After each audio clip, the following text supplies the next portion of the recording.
Bonjour, chers abonnés, bonjour, chers amis, c'est un plaisir de nous rencontrer ce matin. Eh bien, je suis bien heureux, le bel Yesinga Denis, chercheur et enseignant de français à l'université de Kisangani. Eh bien, j'ai toujours eu le souci de partager des connaissances comme ça et d'échanger avec des chercheurs à travers le monde parce que c'est très important. Le monde aujourd'hui nous oblige à être ouverts afin de prendre connaissance de ce qui se passe sous d'autres cieux et afin de renseigner les autres sur ce qui se passe dans notre milieu, dans notre environnement. Voilà, cette émission sur YouTube est très importante parce que je vais m'en servir comme ça pour transmettre quelques connaissances, donner quelques renseignements sur la manière dont on peut évoluer dans la vie scientifique, la manière dont on peut apprendre la langue, la manière dont on peut se considérer lorsque l'on possède quelques connaissances linguistiques, comment devrait-on se considérer dans la vie active, dans la société. Ça, c'est très important, mes chers amis. Alors, avant de commencer, je voudrais d'abord vous demander d'aimer la vidéo, de liker, comme on le dit, justement, comme ça, pour donner la possibilité aux autres aussi d'en faire de même, de partager le lien de l'émission, parce que cela va permettre aux autres d'accéder également aux connaissances, aux petites connaissances que j'ai l'occasion, que j'ai l'honneur de vous transmettre aujourd'hui. Eh bien, la question concerne l'attitude que l'on devrait avoir vis-à-vis des autres quand on possède quelques connaissances linguistiques. Eh bien, la langue est tout simplement un outil de communication au service d'une communauté. Cette définition-là ressort des auteurs de la linguistique, comme plus précisément Ferdinand de Saussure, qui est considéré comme le père de la linguistique moderne. La langue, un outil de communication. Voilà, c'est comme ça que l'on devrait considérer la langue. Alors, comme c'est un outil de communication, ça veut dire qu'une langue est aussi importante que toute autre langue, pour autant qu'elle sert à faciliter l'interaction, à faciliter la communication entre les membres au sein d'une société. Alors, est-ce que l'on devrait s'enorgueillir quand on possède quelques connaissances de la langue, quand on est apte à faire usage de telle ou telle langue? La réponse est non, justement, parce que quand on possède la connaissance de telle langue, il y a quelqu'un d'autre qui en possède pour une autre langue.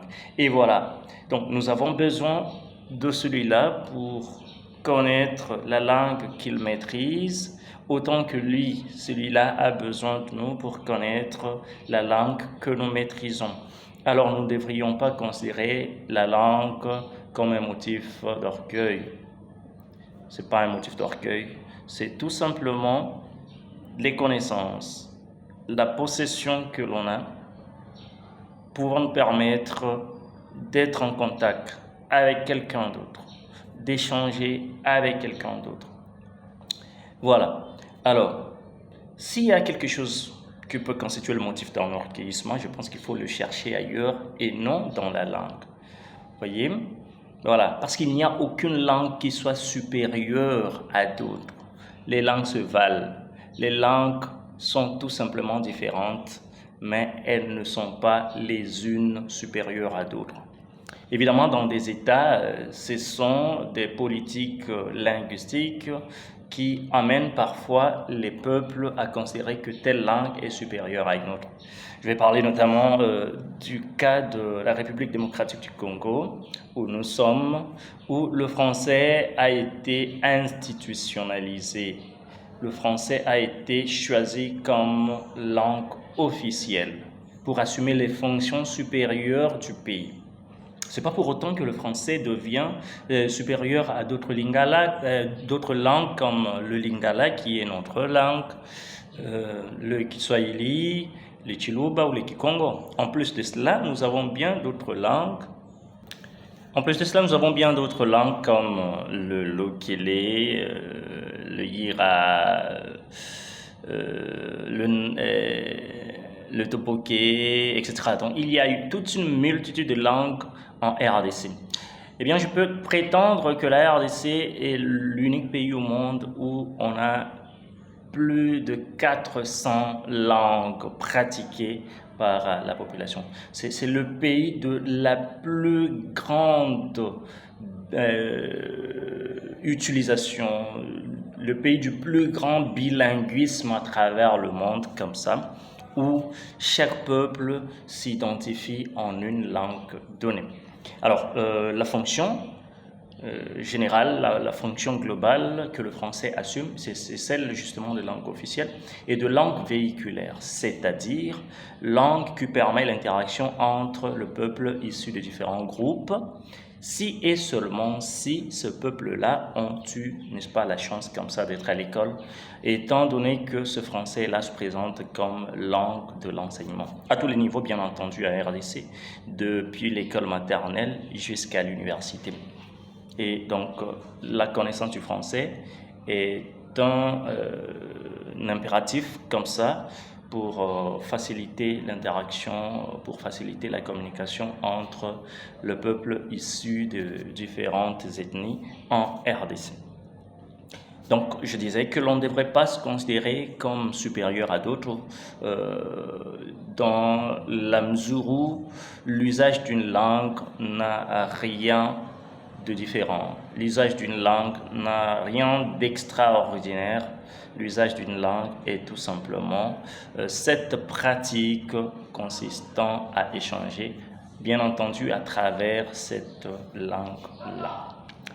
Alors, j'anime cette émission, mes chers abonnés, mes chers amis. En quelle qualité est-ce que je l'anime? Je suis licencié en lettres et civilisations françaises. J'ai été formé à l'université de Kisangani, au département des lettres et civilisations françaises, bien entendu, avec d'autres enseignements parallèles en rapport avec bien d'autres domaines pour essayer un peu de forger ma personnalité intégrale. Formé en français, justement, donc je suis licencié dans ce domaine-là. Mais avant d'être licencié, j'ai été d'abord gradué toujours en lettres et civilisations françaises, parce que le programme était tel qu'il fallait avoir 3 années de graduat, à l'issue desquelles on obtient le diplôme de graduat, puis 2 années de licence. Ainsi, l'on a comme ça 5 années au cours desquelles on est formé pour devenir licencié. Licencié en lettres et civilisations françaises, je le suis. Alors, est-ce que j'ai seulement fait cette formation?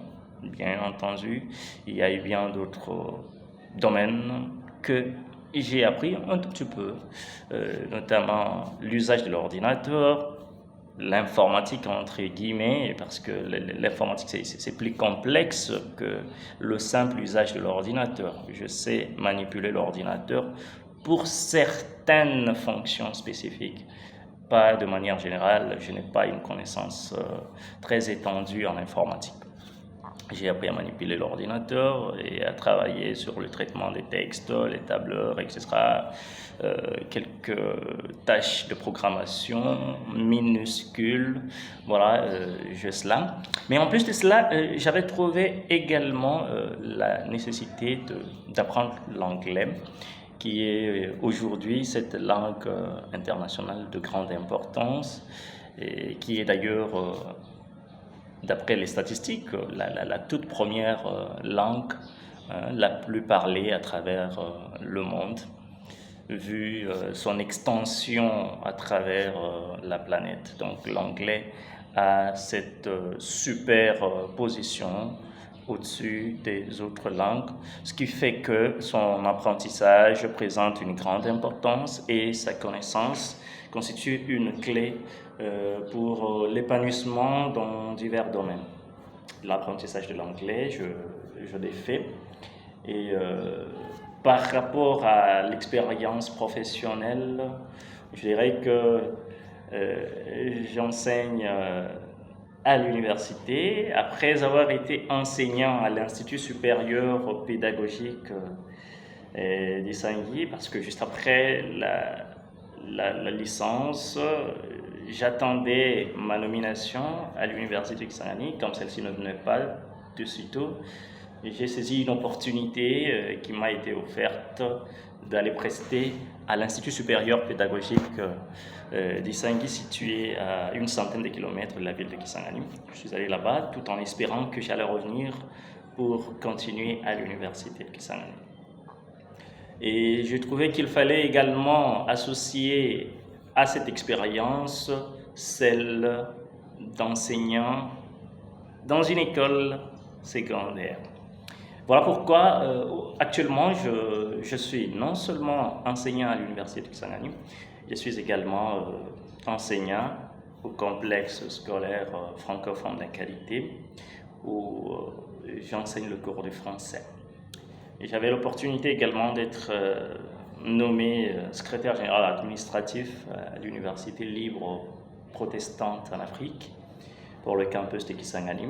Et c'est en 2024-2025 que les activités au sein de cette université vont commencer. Et c'est cela comme ça, au titre de secrétaire général administratif, que je vais y prester, tout en assurant l'enseignement du français, justement cet enseignement qui est prévu comme obligatoire dans les universités de la République démocratique du Congo. Les langues se valent, je l'ai dit, et voilà pourquoi je voudrais partager cette connaissance avec d'autres. Je voudrais informer le monde, informer le peuple congolais, informer tout le monde que l'usage de la langue ne devrait en rien le pousser à s'enorgueillir. Quand on connaît une langue, on fait plutôt un effort de la faire connaître à d'autres. Dans quel but? Dans le but de faciliter comme ça la communication en cette langue avec d'autres personnes. C'est très important. Et ici, sur ma chaîne YouTube, vous le savez, j'aurai des enseignements à transmettre comme ça pour aider les uns et les autres à prendre connaissance de notions de cette langue. Je suis justement sollicité par beaucoup de gens pour assurer le préceptorat en leur apprenant à parler français. Mais je pense que ceci serait également une occasion pour eux de recevoir quelques leçons en français, tout en suivant, bien entendu, d'autres chaînes YouTube également où les enseignements du français sont dispensés. Je suis congolais, je suis locuteur des langues congolaises à côté du français. Donc, il y a également les Français nantis, les Français qui assurent des enseignements du français qui sont pertinents, qui sont très importants, qui peuvent bien aider les gens à bien parler français. Et avec beaucoup de respect, j'ai toujours suivi ces émissions, j'ai toujours suivi ces éléments-là pour en recueillir des informations pertinentes également parce que on ne cessera jamais d'apprendre et l'on n'a jamais accès à toutes les connaissances. Ma chaîne, elle est là, elle a besoin de vos likes parce que ceci est très important. Ça va permettre à ce que beaucoup de gens s'y intéressent et que cette émission, que cette chaîne recueille une grande audience justement, et beaucoup d'abonnés, beaucoup de personnes qui suivent ces émissions dans le but de se cultiver, de devenir toujours meilleur. Je suis bien heureux le bel Yesinga. Vous aurez toujours des séquences comme ça au cours desquelles je vous parlerai des activités que j'exerce, des séquences au cours desquelles je donnerai quelques leçons de français. Ces leçons qui peuvent être complétées de manière progressive. Alors, ceux qui veulent également suivre des enseignements en présentiel sont les bienvenus. Ils n'ont qu'à nous rencontrer pour que des programmes soient pris et ainsi nous allons pouvoir évoluer avec eux. Autant que nous évoluons en ligne avec ceux qui suivent, nous évoluerons en présentiel avec ceux qui seront intéressés à la chose. Voilà, vous avez été très attentif à cette émission, à cette séquence. Je vous en remercie énormément. Je vous demande d'être toujours aux aguets et de suivre l'élément qui va venir parce que justement, ce sera comme ça une occasion pour vous de découvrir davantage votre présentateur Bienheureux Lebel, enseignant de français à l'université de Kisangani, et de continuer comme ça dans notre belle ambiance. Nous formons une famille qui a vocation à aller toujours de l'avant, une famille qui a vocation à toujours échanger des expériences. Bye bye.